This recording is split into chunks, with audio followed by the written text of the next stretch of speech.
Hi, my name is Misha Miller, and I work in the Washoe County School District 21st Century Learning Division. And I am here today to talk to you about even more Google Apps. We have already produced webinars on Google Documents and Google Slides. Also on Google Forms and Sheets, and even one on Google Search. But today we're going to learn about some of the lesser known apps. For example, Google Sites, Groups, Earth, Translate, Blogger, Photos, Hangouts, Picasa, Panoramio, and Alerts. We're going to share some educational or professional applications for these apps. And as we go through, I want you to think about which of these apps you're interested in exploring more with. I'm going to expose you to a lot of different apps and think about what your student needs are, what your content needs are, and which would be good fits for your classroom and instruction.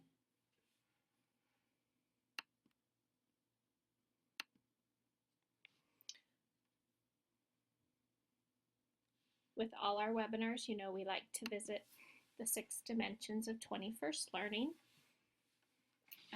and be thinking about how you can use these Google apps to build a more collaborative classroom, one where students are constructing knowledge.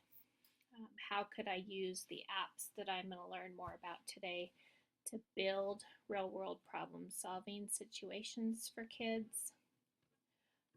How can students use these apps to learn? Are any of these apps useful for student self-regulation? And then also, are any of these apps suited for students to work on developing skilled communication?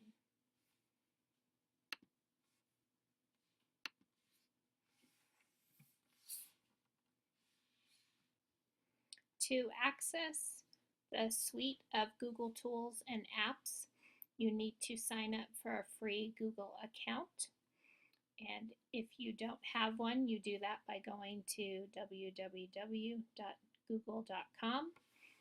and you'll see in the upper right-hand corner a place for you to sign in. When you click on that, you'll see this screen, a picture of the screen. And if you're already a Google user, you can go ahead and sign into your account. If you are not, then you're going to click on Create an Account and fill out all of the information to create a free account. Once you are a Google user, many of the apps that I'm going to show you about, so I'm already signed in, and I can tell because I have my avatar here. If I look at this 3x3 grid, many of the apps that we're going to talk about today can be accessed from this menu or by clicking on More at the bottom here and going to this menu or Even More.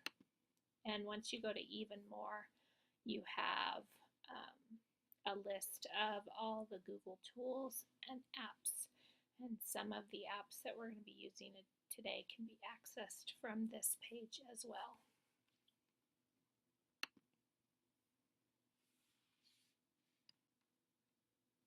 Remember that for students, you have to be 13 years or older to create a Google account. And if you're an elementary teacher or a middle school teacher and you are interested in using Google Apps with your students in your classroom, you might want to consider becoming a Google Apps for Education school. And that is free to do. And I would encourage you just to Google Apps for Education to find out more about how to become a Google Apps for Education school. It is a protected environment that allows your elementary and middle school age students to access Google Apps.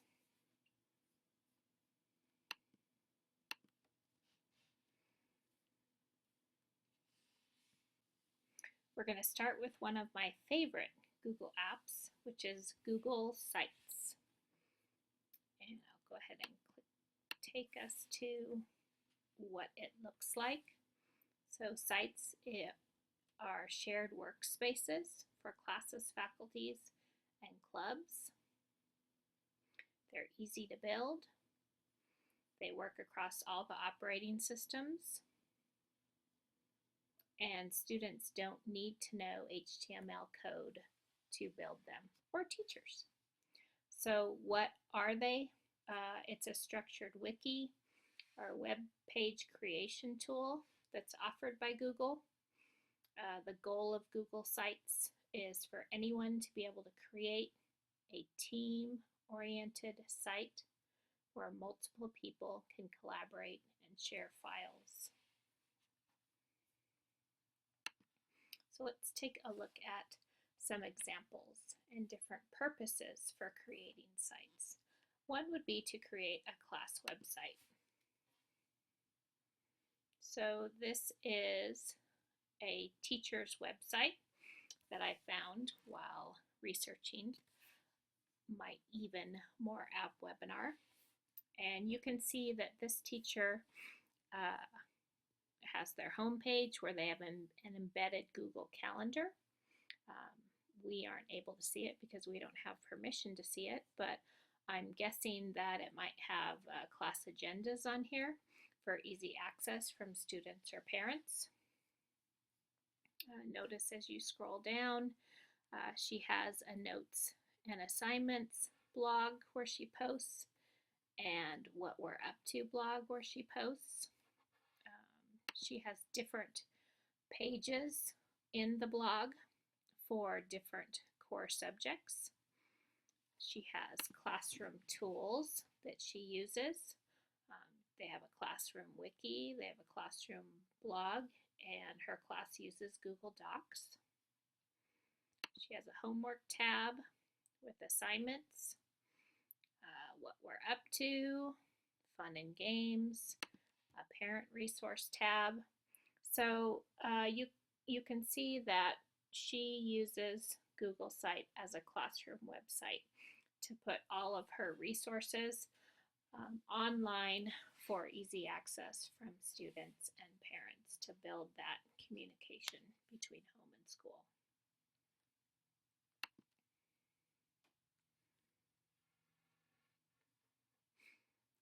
And her Meet the Teacher page.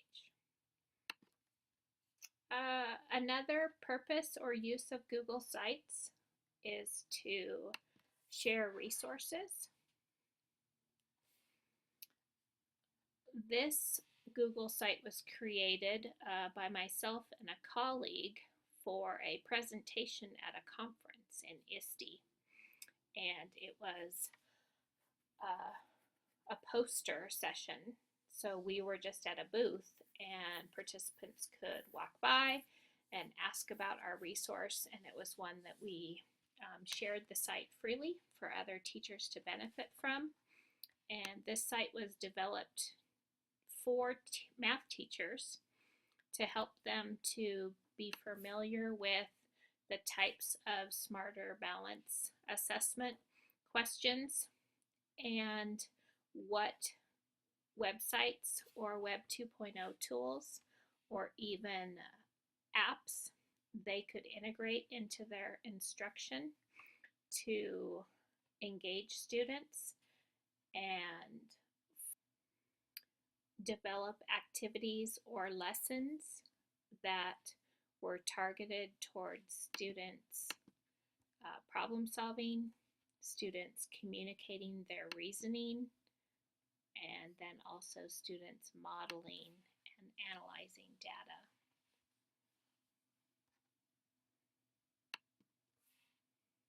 Another purpose for creating a Google site could be for online professional development. This is a class or course that was offered to teachers in our region to help them to integrate technology into the classroom. And so you can see that on a site, I can have many pages, as we've seen before. I can embed video.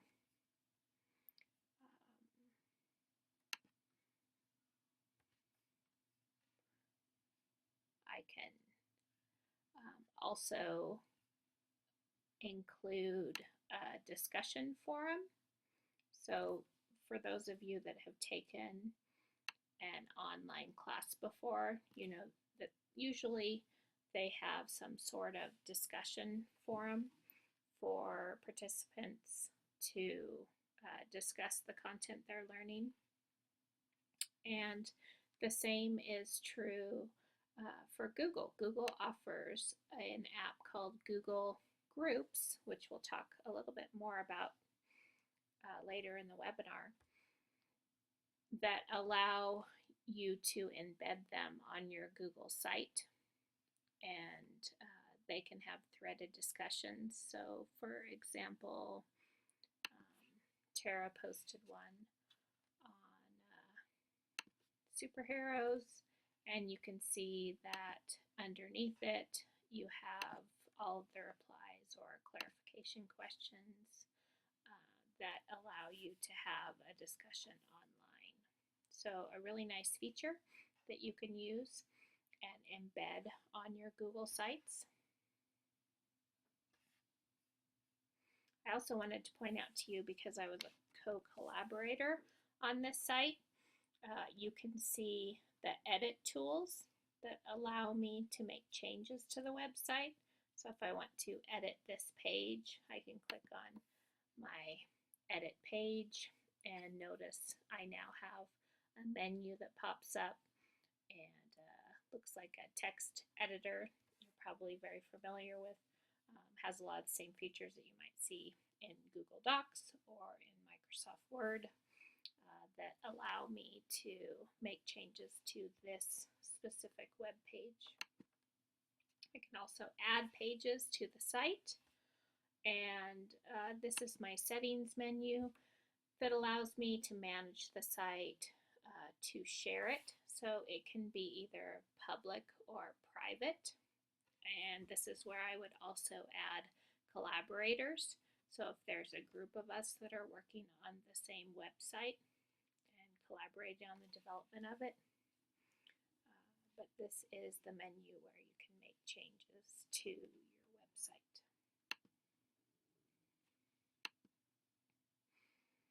Another use, it would be a face-to-face professional development.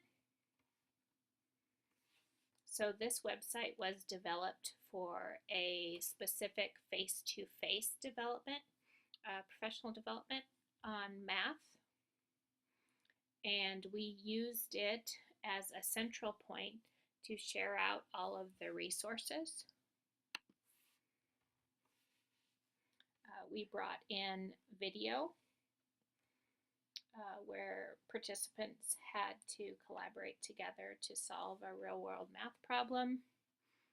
We exposed them to ways that they could bring in other media into their math class by embedding a slideshow with photo-inspired math problems to give them ideas on how they could bring digital photography and math into their classroom. So again, a website that was developed for a face-to-face professional development training.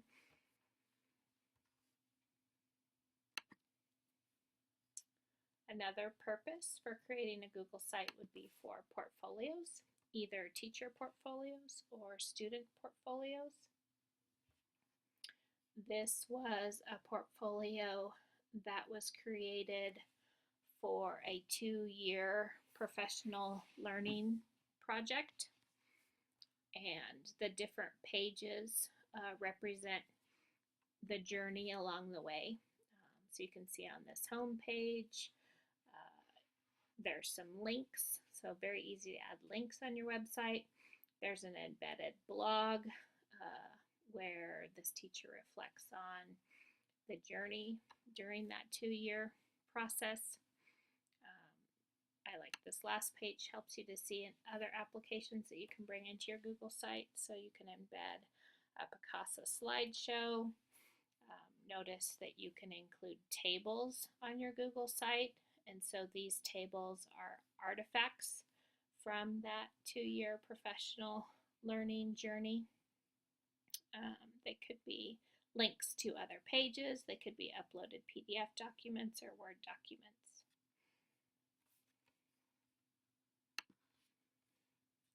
And then lastly, here's an example of using a Google site for a student project. And so the different pages to start with introduce you to the project. This next page explains the plant research project to you. This third page instructs students on the expectations for each of their Google sites and what needs to be included in the site. And then this last one are the students' plant sites. So if we go to this first one, this is a website that students created to show evidence of their learning and their research around a specific plant. And as we scroll down, you can see that they brought in lots of information. And even if I click on the sub page down here,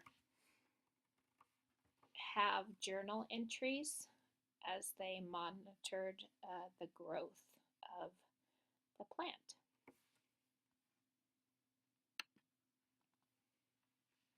So Google Sites, they are free, and just quickly shared with you some applications for using.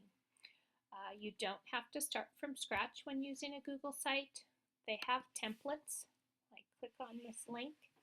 This is my collection of Google sites, but if I go to create a new one, notice that right here along the top, I'm using a blank template, but they have other templates that you can choose from and then edit to your specific needs. Few along the top, and then I can browse the gallery for more.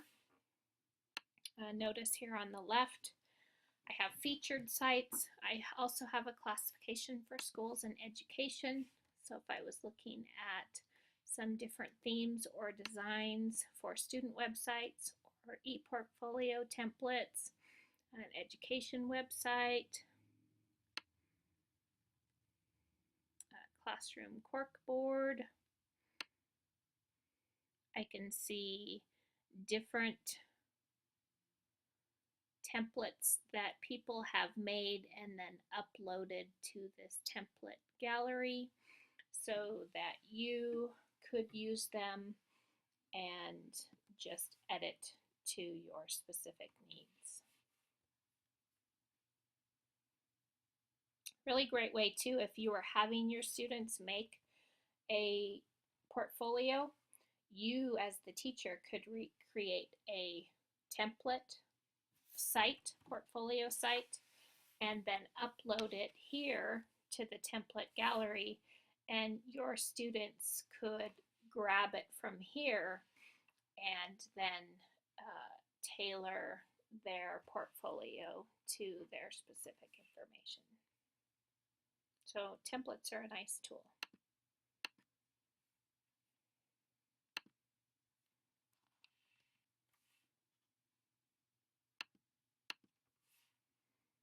The next Google app we're going to look at is Google Groups.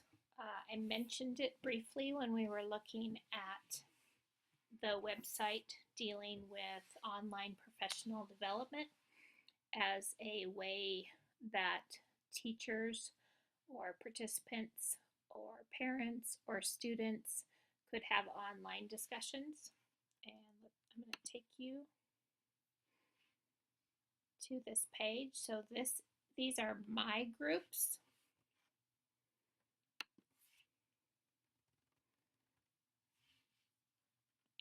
I wanted you to be able to see what it looks like if I just go to my group page. For example, here's one I participate in, Education 2014. And in this group, the discussions are around MOOCs, BYOD, funding, flipped classrooms, virtual field trips, Common Core, cloud computing. And then you'll see underneath that anybody that's part of this community or group can post a question. And then you'll see, like for instance here, innovative learning technologies. It's had 35 views and 9 people have posted in that discussion. And off to the right here, you can see the last time it was contributed to. So this is a Google group.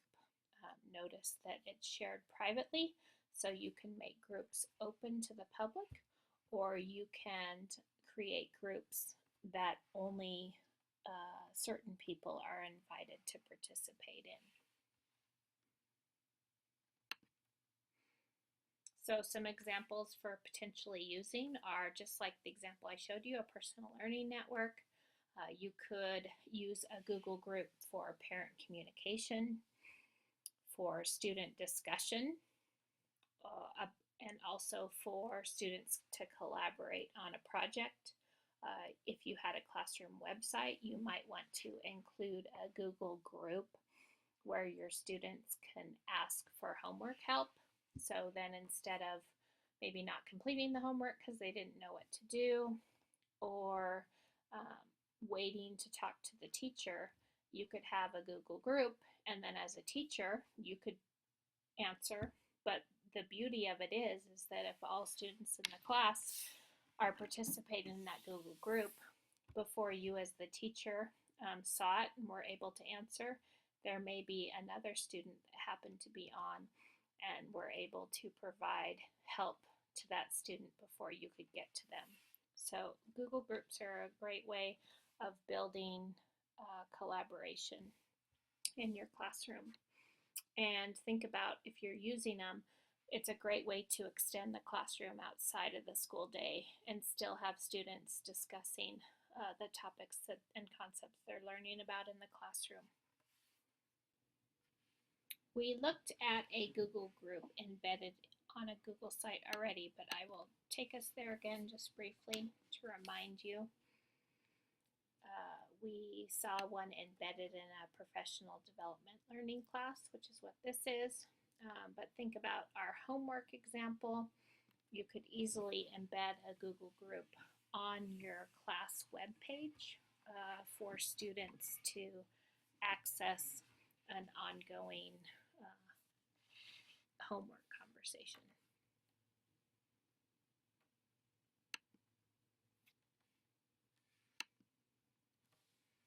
Google Alerts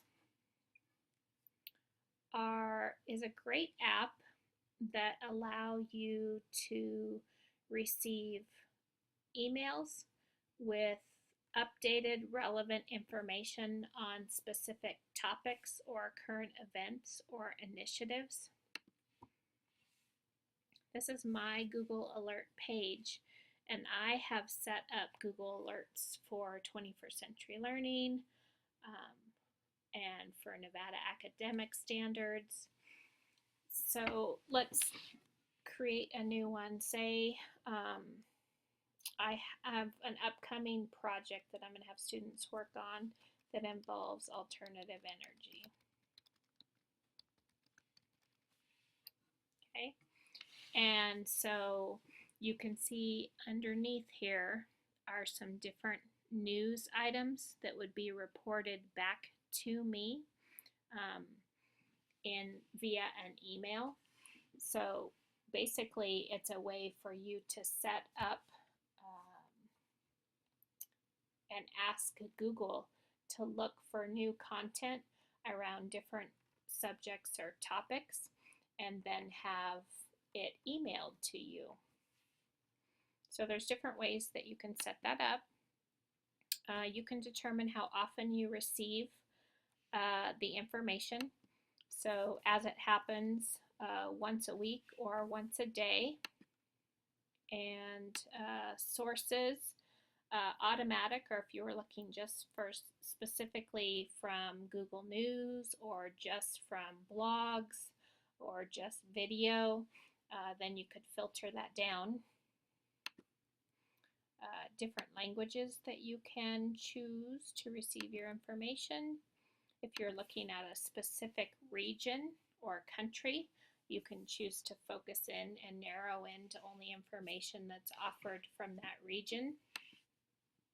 You can look at all results or only the best results, and then you can determine where you want it delivered, either to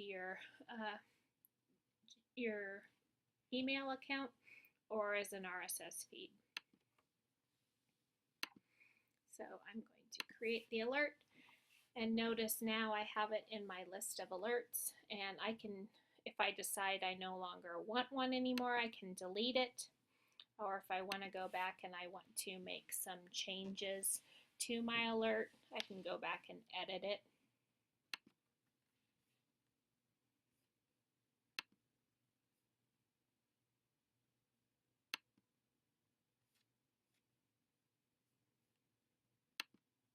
All right, so that is Google Alert.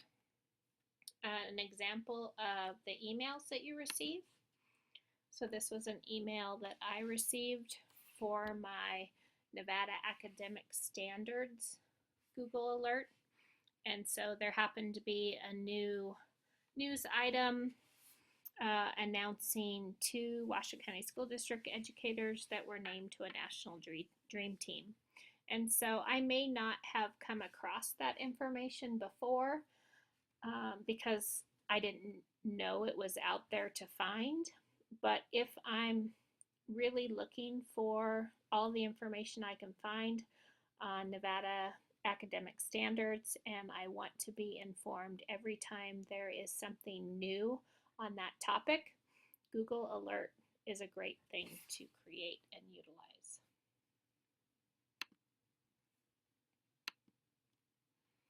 Google Translate. Let's go ahead and go there. So if I go to Google Translate and I want to, say, translate a word or a phrase, maybe I want to say, welcome to the webinar. You can see here that off to the side here, I can choose what language I like to translate it to. So if I'd like it translated to Spanish, I have the option of hearing what that sounds like. Bienvenido al webinar. I can also turn on speech input, so instead of typing, I can say it. And it will type my words into this text box. I wanted to show you that this drop-down menu gives me lots of different languages that I can translate into. So a really great tool if you're just trying to find the translation for a word or phrase, Google Translate. A great professional purpose may be your beginning of the year parent letter. So here's an example of a parent letter that's been created in Google Documents. So if you're using Google Documents, they have a Google Translate built right into the Google document. So I could go up here to Tools, and notice right here in the middle of my drop-down menu, I have Translate Document, and a little window opens up that says New Document Title, Letter for CRT Math Support Sessions, and it's going to be my translated copy. So that's the name of it, and then I can choose which language I would like to translate this letter into. So if I want to translate into Spanish, and then click translate, it creates a new document that is my translated copy. Google Translate's not 100% accurate, but it's a great start. If I were to translate this and then I have a colleague that speaks Spanish, could quickly review it to see how good of a translation it is, and if there's any minor edits that need to take place before I send it out to parents. Much better than starting from scratch and translating letters. Since Google Translate is not 100%, I think it would be a really great tool for foreign language classes. You could have students use the tool and find where the mistakes are or where the corrections need to be made. So it could be a really great tool for foreign language teachers.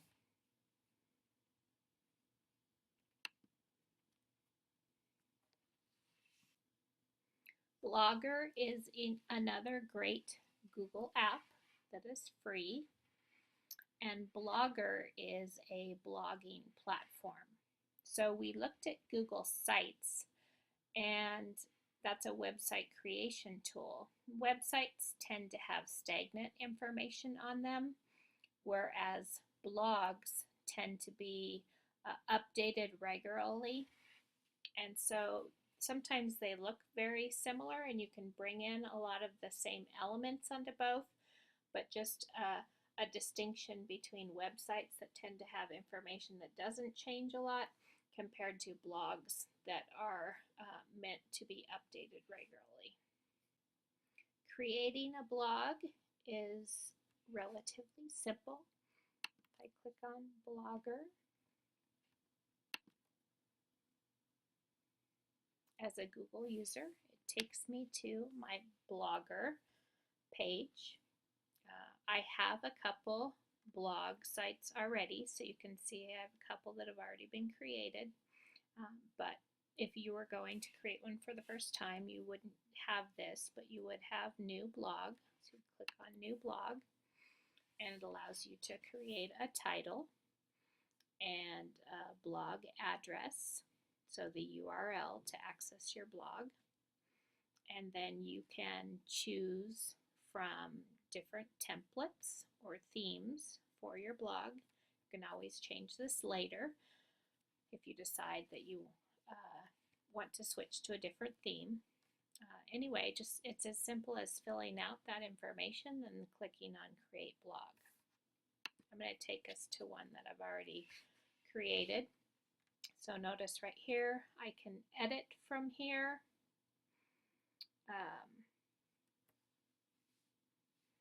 Or I can view the blog. So I'm going to go ahead and go into the edit so you can see what that looks like. Notice along the left here I have some different menu choices. This is an overview of my blog, how many hits it has, any updates to the blog. Notice I have a blogger guide, how to customize my blog template. So some different tutorials or more information to learn more about Blogger. Click on Posts. This is where I'm going to type my posts to my blog. I can have different pages on my blog. I can review my comments from this blog and approve them or not. I can make my blog public or private, where only people that I send the link to can view. Or I can make it public so that anyone in the world can interact with my blog. Let's go ahead and view this blog. This was just made as a quick example for training. So notice I just have those 2 blog posts, and there aren't any comments. If someone wanted to comment, they would click on comment I can edit my blog post right from here. Notice I had a couple sample pages, and this is where they're listed in this theme. And then I have an About Me section and my blog archive. So that's a pretty simple example. Let's look at some examples of some real world blogs that people are using. Miss Yola's class blog. Notice she has her home page, and then she has lots of other pages that are built into the blog. Blogging resource, join our 365 blog. So these are all separate pages on her blog or links to other places. So for instance, she has a website as well. So it links to her website. There are different gadgets that you can add to your blog. Notice the blog archive, total page views. She has embedded their classroom tweets. So there's a lot that you can add to your blog, and notice in some ways it looks very similar to elements that you can bring into a Google site. I like this most recent blog post. Oh, actually, this is from today. Oh, they just posted it. I was looking at yesterday's earlier today, but I like this one, just scrolling through it now. Why have a classroom blog? And look at quality comments, so teaching your kids how to post a quality comment. Some great tips for starting to blog in your classroom. So you might want to check this one out a little bit more. I'm going to keep scrolling down to Wednesday's blog post, Marvelous Masterpieces with Mrs. Rainey. And notice that in their class they had a guest speaker, and they were talking about masterpiece sentences and what it takes to construct a masterpiece sentence.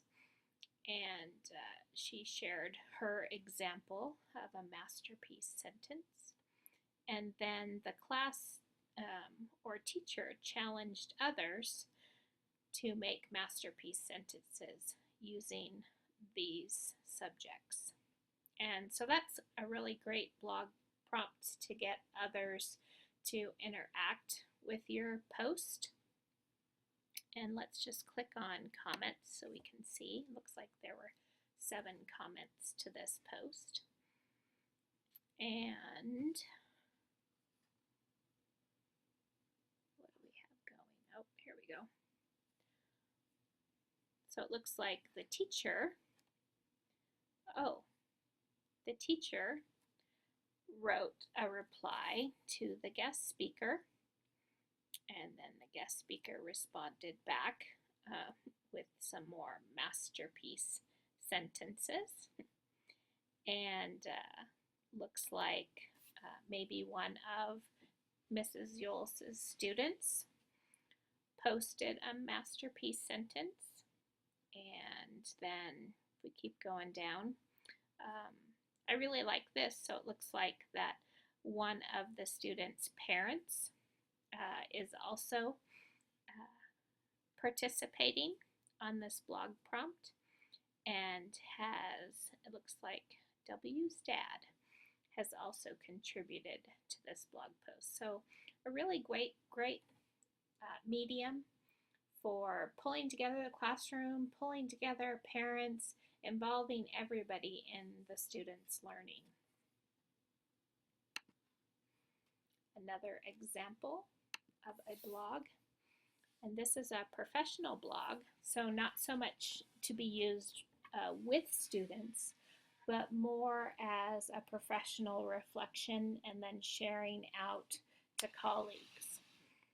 So this gentleman has been teaching, looks like, high school English for 16 years, and his blog is about his journey in transforming his class to a 21st century learning classroom. and things that he's tried, things that have worked, things that haven't worked. So this might be a blog that you're interested in following or checking out. His last topic was on back channeling. Before that, it looks like he attended the NECC conference and is sharing his notes. And again, on back channeling. So notice on your blog again, you have a place for you to put your favorite links, a place for you to, they call it labels. You might be familiar with the term tags, your post entries. So if I was reading this blog and I was really interested in back channeling, I can see that there's 15 entries having to do with back channeling. So I might choose this and read through all of his blog posts having to do with back channels. If I keep scrolling down, I can access the blog archive, and then notice there's little ways that you can bring in and personalize your blog with different gadgets or widgets that perform different functions. So that is Blogger.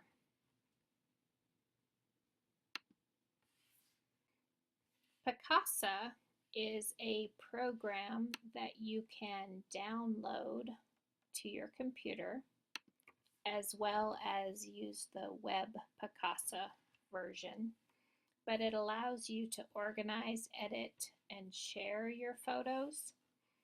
And I wanted to look at some classroom applications for that. West Ed created this resource to help you to see that Picasa is a free application that helps you to instantly organize, edit, and share all the pictures on your PC. So why might you want to use it? To organize and manage photos for projects or for reports, to quickly edit photos, to share photos of special events, and to quickly create movies or slideshows of your photos. So if you remember the website, a couple website examples where there were photo slideshows embedded, they were created with Picasa slideshows. Here's some instructional ideas for elementary, middle, and high school. And some additional resources.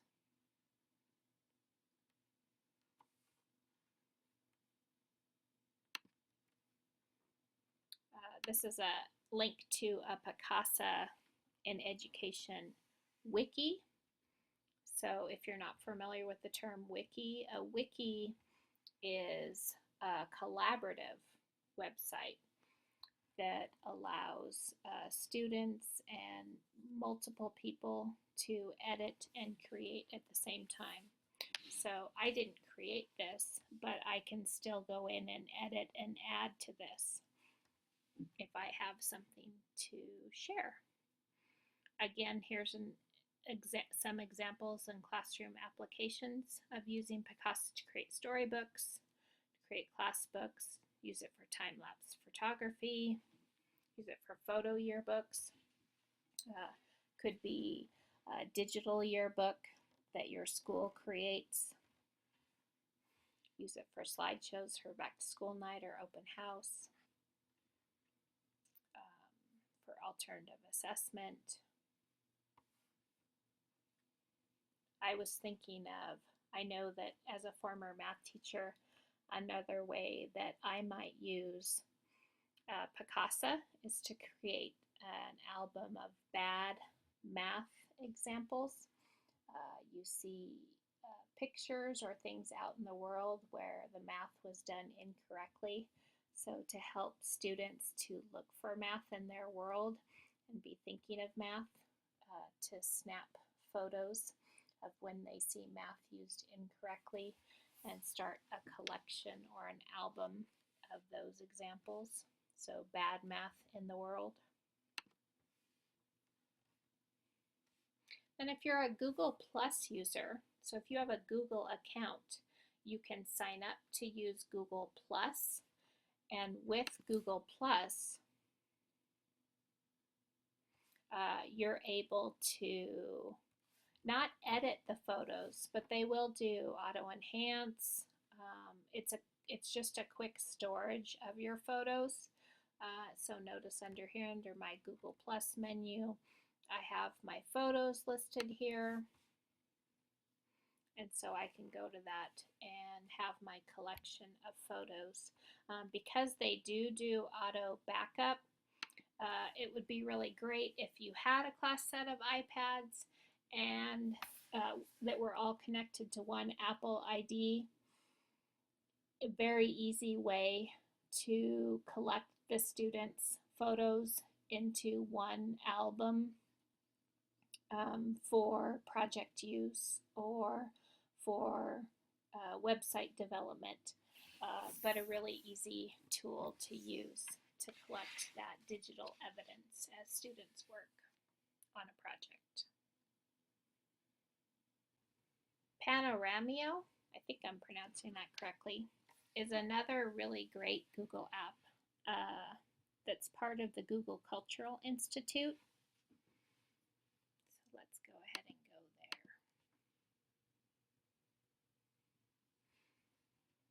there. Panoramio connects Google Maps and photography. It helps you to explore the world. So I know a 6th grade teacher right now who her students are studying about the pyramids.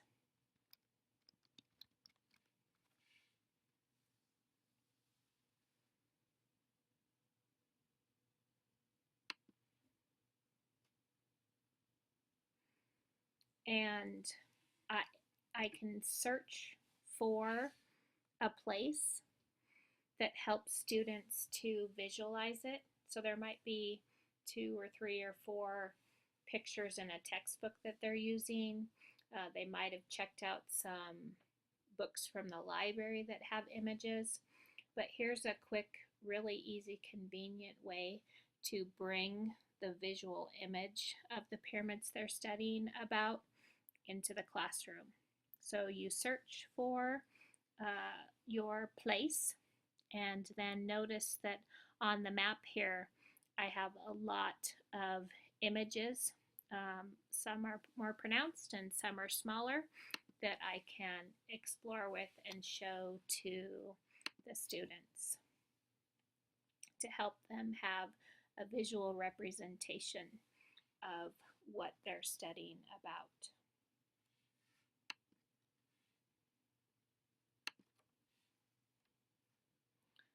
World Wonders is another component of that.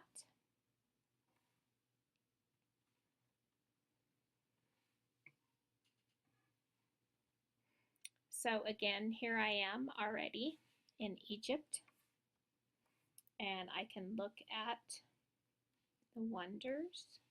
I can search for a new place that I'm interested in looking at. Notice right now as I scroll through, these are different collections that they have that you can explore more with. And then it puts it so that kids have a visual of where that can be found in the world. Let's say we're studying about the Grand Canyon.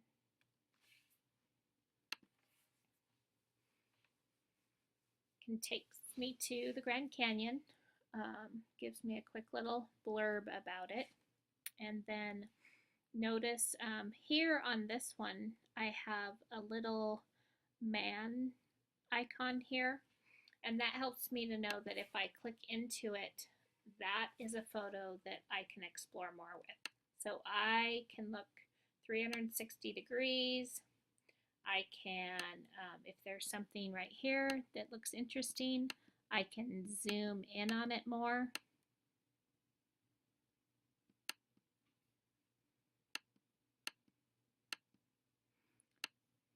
See if this is an island or it really connects. So it allows me to pretend, in a way, that I'm at the Grand Canyon and that I'm able to look at a 360-degree view around where I'm standing, and then to also zoom in on different parts of what I'm looking at. Really great experience if you're wanting kids to become more familiar with a place and have a great visual connection to being there.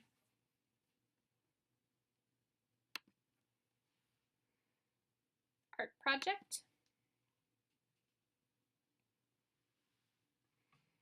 is a Google project where they have taken photos of different art collections, and they're now online for easy access and to use in your classrooms.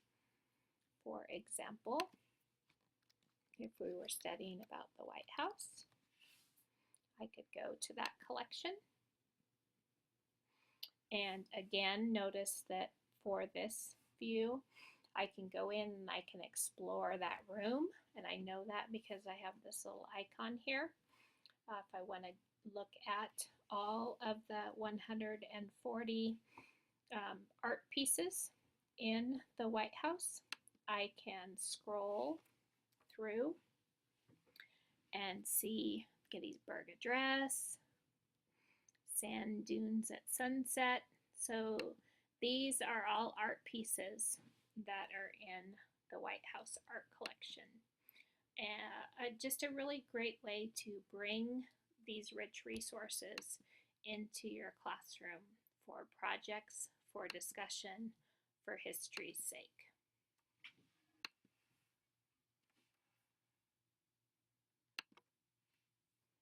I'd also like for you to watch this short video that talks to you about the resources available in the Google Cultural Institute.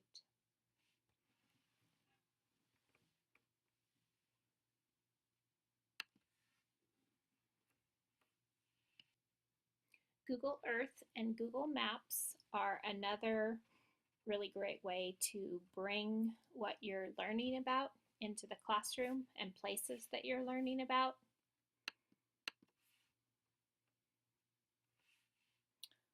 Google Earth,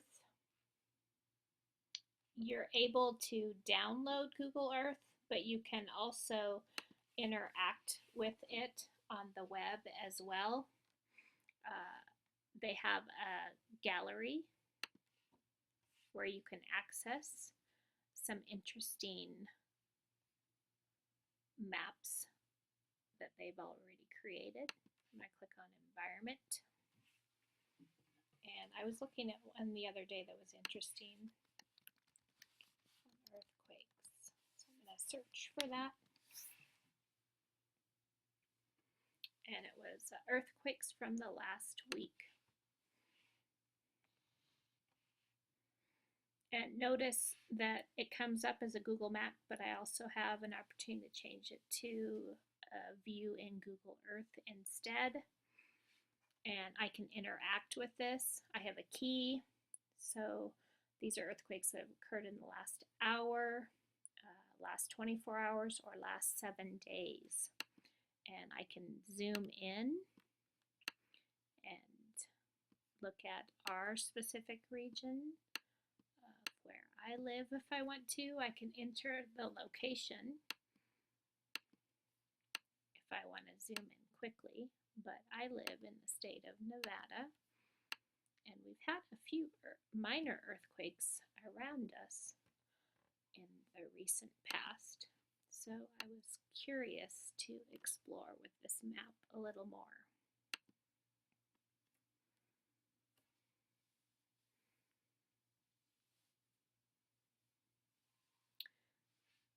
And so notice I can hover over and see. If I click on it, it will tell me when it occurred and what the magnitude was. So September 19th, and magnitude 3.2, and the location and the depth. And it will do that on all of them. So as I'm looking around and I see another occurrence of one in the last 7 days. So So there was one in Portola, California, and it was a magnitude 2.0 on September 13th. This map is just one example of how you can use Google tools to access timely, relevant information that you might be discussing about in your classroom. I mentioned that you can click on and view it in Google Earth instead. So I can switch from map view to Earth view.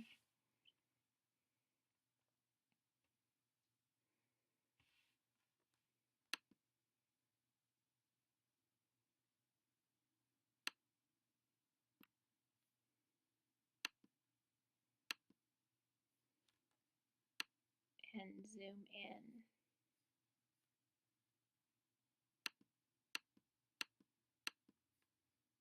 Like we did in map mode. But just see it from a different perspective. I can still access again information. So it looks like at 1:46 today, which was about an hour ago, we had a small earthquake in Virginia City at a 1.2 magnitude.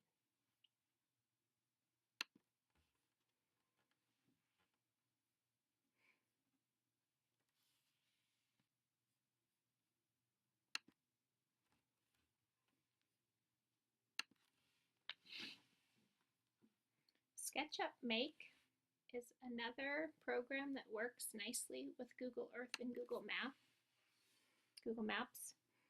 And it's a program that you download on your computer. And so I have already done that. So I'm going to pull that up for us.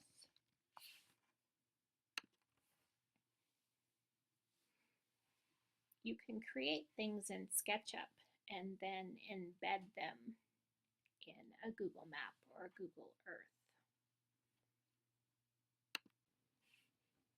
So this might be a good application for a math classroom if they were constructing a scale building, or for a project that students might be working on where they wanted to create a visual of what they were doing. So it's relatively easy. I can go up, say, and say I want to create a rectangular building. So I create my rectangle, and I can make some changes to that or some additions to that and add on to it. But what's really cool about it is now I can go up and I can make it three-dimensional. So if I wanted this part of my building to extend above the other part of my building, I can grab those and make those changes to it. I can have a part that goes down.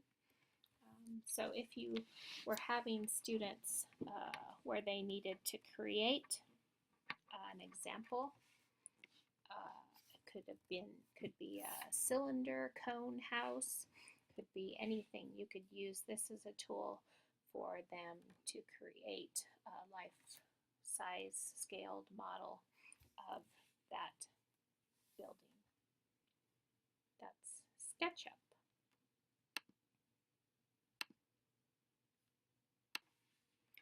The Google 3D Warehouse lets you see examples of different SketchUps that people have made and recreated. So for example, we were talking about pyramids earlier in the webinar. If you had somebody use SketchUp to recreate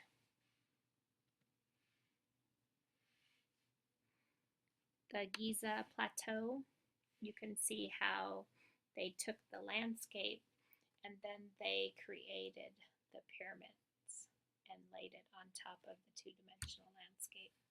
So just a different neat application that I didn't know was out there before exploring more with Google Apps.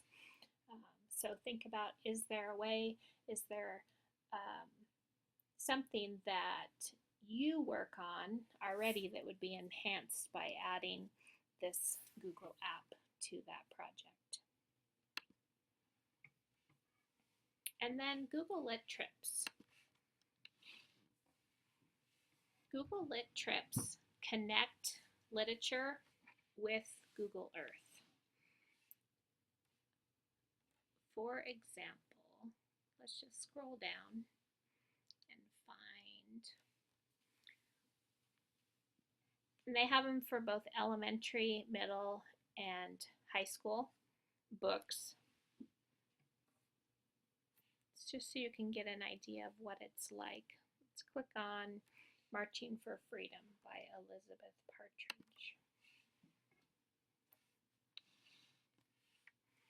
And what I really like is you used to have to download a KMZ file and then bring it into Google Earth, but now you're able to view it online, which makes it a lot more user-friendly for teachers. So it gives an overview here about the contributors to this project. And I'm going to go ahead and just click on Available Online. But before that, I want you to see that I can search for books that are K-5, 6-8, 9-12, higher ed, special projects. So I'll give, when you have Explore time, you can click on what you're more interested in looking to see what might be available on this Google Lit Trip website. But let's see how it works.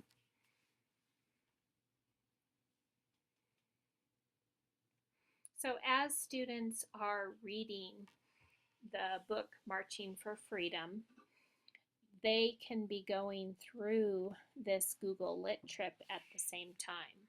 So here's the introduction to it.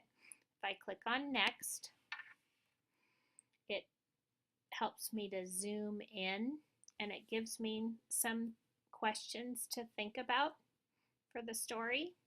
So good discussion questions. Click on Next. As I'm reading the book must talk about the Dallas courthouse, or it must talk about, in fact, right here it says, a sign on the door of the Dallas courthouse saying closed for lunch. So what Google Trips really does is it helps probe the students with questions, as well as gives them a visual of what things might have looked like back then or what things look like now, as depending on when the setting of the book is. So it helps gives kids a visual of that setting or that place as they read through the book and prompts them with some discussion questions. As I continue, notice in this case I have a historic photograph that are listed that help me connect with the story in a different way by viewing the location in that city and some old photography from that time period. So this is Google Lit Trips.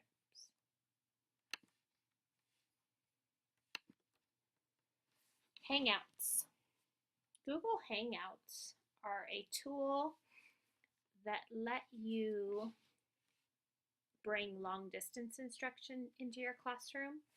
For example, if there was an expert about alternative energy that you wanted to video conference into your classroom, Hangout is a tool that allows you to do that. It allows classrooms to collaborate visually from different locations. Let's just click on it so we can see. Here's a really great article, How Educators in Schools Can Make the Most Out of Google Hangouts. It goes in to tell you about what a Google Hangout is,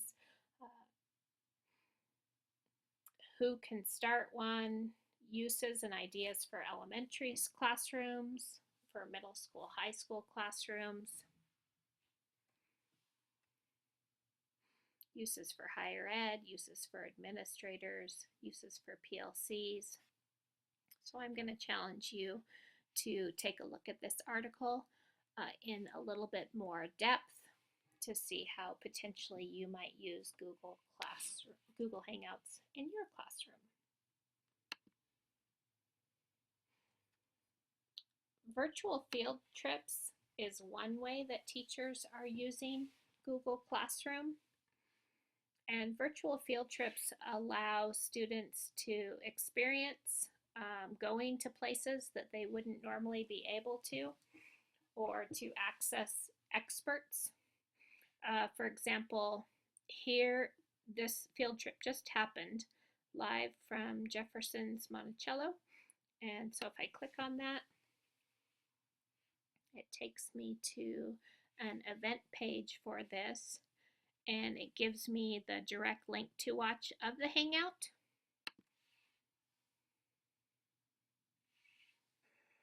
That's a great question. So do you guys remember? And so you can see here that basically this was a virtual field trip where students in classrooms across the United States or world participated in a field trip about asking the curator at this museum about her job and what they have at the Jefferson Monticello. So you have access to recordings if you're not able to attend them live to bring in experts into your classroom and to help your classroom to learn with first-hand experiences.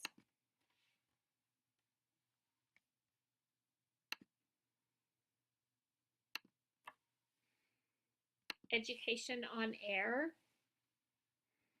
is another part of Google Hangouts. Hangouts on Air allow you to record your Hangouts and automatically post them to YouTube. And this site is a collection of past recordings and that allow you to access and learn more information about hot topics in educational technology, blended learning, digital citizenship, computer science on air, the magic of computer science, programming, Google Apps for administrators, Google Apps for educators, instructional approaches, going one-to-one. So these were all Google Hangout broadcasts that have been recorded that now you can go back and access and learn from. Using Haiku to extend the classroom. Chrome web apps for education. The Google Art Project. So we talked about cultural tools already. So here are some recordings of webinars where they've dived into it a little bit deeper. So if that was something you were interested in learning more about, same thing here, GeoTools, Earth Maps, and SketchUp. So I just exposed you to that tool. If you want to learn about it in greater depth, this would be a great place to go back and to learn more.